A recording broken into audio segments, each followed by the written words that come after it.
This is EV Insight, your one-stop shop for all things electric vehicles. From reviews to news, we've got you covered.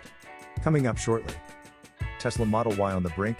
NHTSA probes reports of steering wheels falling off. Study reveals car owners are increasingly frustrated with repair experiences. Tesla investors who failed in fraud case against Elon Musk ask for new trial. Police use hidden camera to find elderly man charging EV from council power box.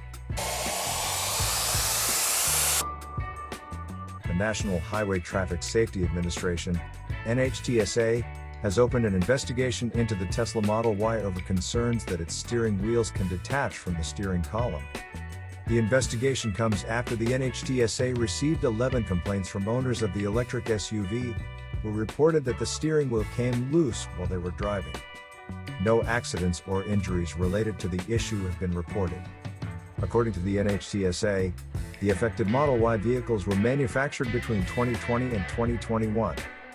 The agency estimates that around 123,000 vehicles in the United States could be impacted by the issue.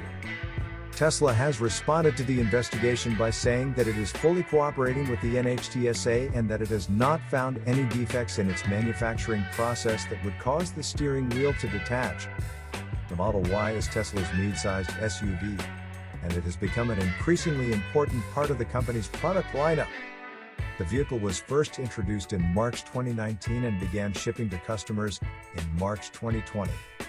If the NHTSA finds that there is a defect in the Model Y's steering wheel, it could lead to a recall of the affected vehicles.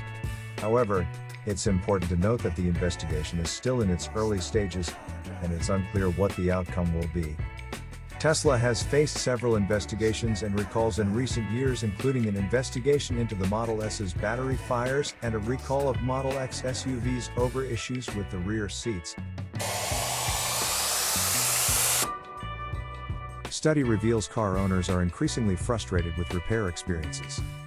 The J.D. Power U.S. Customer Service Index Study, CSI, is a survey that measures a vehicle owner's satisfaction with the service experience they receive. The 2023 study showed a decline in overall owner satisfaction, with a score of 846 out of 1,000, 2 points lower than in 2022. This is the first time in over 28 years that the CSI study has seen a decline in satisfaction, although the score is still higher than pre-pandemic levels of 821 in 2018 and 837 in 2020. One of the factors contributing to the decline in satisfaction is the increasing number of launches of battery electric vehicles, BEVs. The recall rate for EVs is over twice that of internal combustion engine (ICE) vehicles, which has impacted dealership service departments' ability to keep up with EV repairs and maintenance. The lack of knowledge and expertise in EV service has left owners less satisfied with service advisors compared to ICE owners. The study's VP of Automotive Retail, Chris Sutton, suggests that training programs for service advisors and technicians need to evolve to meet the unique needs of EV owners. The labor and parts shortages that are currently impacting the automotive industry are also contributing to longer wait times for service appointments, which is making matters slightly worse for all owners. The CSI study surveys owners and lessees of 1 to 3-year-old vehicles to evaluate their satisfaction with service at franchise dealer or aftermarket service facilities for maintenance or repair work. The study criteria in order of importance are service quality, service advisor, vehicle pickup, service facility, and service initiation. In terms of brand rankings, Lexus continues to hold the top spot for luxury brands, with 3 wins in the last 4 years. Mitsubishi has won the mass market category again after a victory in 2021, followed by Mazda, Buick, Subaru, and Mini. For the first time, the study has broken down results by segment, with Lexus winning the premium SUV segment and Mitsubishi winning the mass market SUV or minivan category. Nissan wins for pickup trucks, while Subaru carried the mass market car segment ahead of Mazda and Honda. Tesla investors who failed in fraud case against Elon Musk ask for new trial. Tesla investors who failed in fraud case against Elon Musk ask for new trial. A group of Tesla investors who accused CEO Elon Musk of fraud in 2018 have filed a motion requesting a new trial.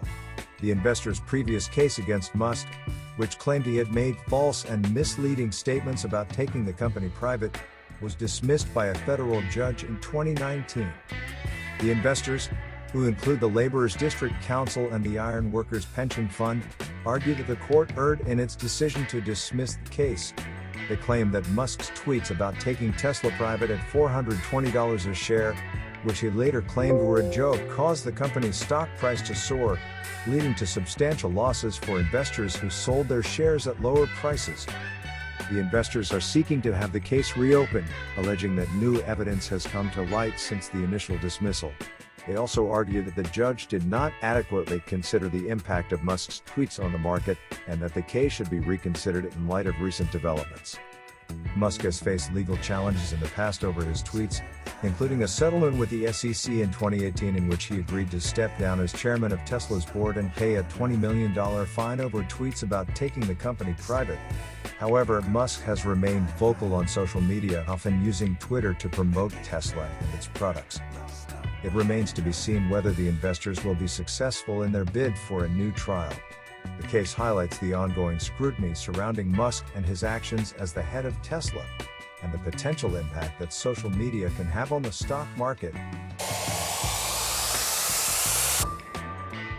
Police use hidden camera to find elderly man charging EV from council power box. In Australia, the actions of the WA police have received criticism from some people, who argue that the fine is excessive for a minor infraction and that police resources could be better utilized elsewhere. Others have raised concerns about the lack of public charging infrastructure for electric vehicles, which may force drivers to resort to using unauthorized power sources. The incident highlights the need for clear guidelines and regulations around the use of public charging infrastructure and the importance of investing in the development of a robust and accessible network of charging stations. There's a history.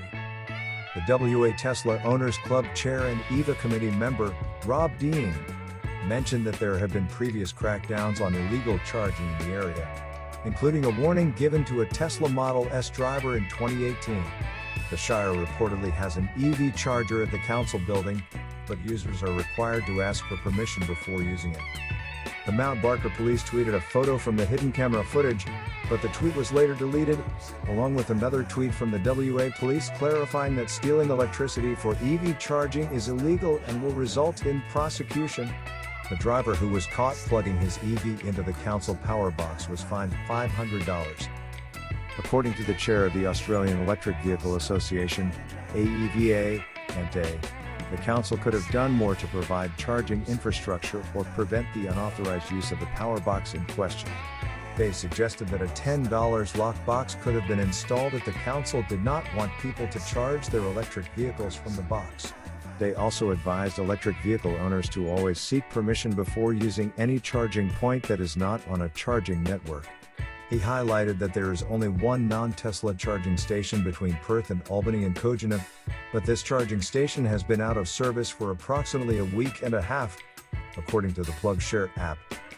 They added that, while he did not want to make excuses for the driver in question, there is currently no DC fast charger in operation between Perth and Albany. This may have led the driver to search for an alternative charging point.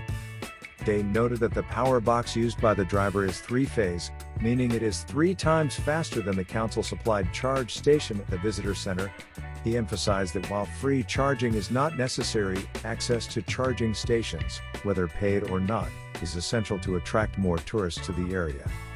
The social media reaction to the incident was mixed, with some people questioning the severity of the $500 fine.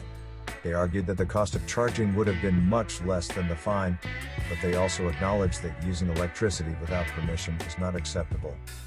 It is unclear whether the driver had been previously warned by the police about using the power box without permission. Thank you so much for watching. If you enjoyed the video, please give it a thumbs up and consider subscribing to our channel for more content like this. We love hearing from our viewers, so please leave a comment and let us know what you thought of the video. We appreciate your support and look forward to seeing you in the next video.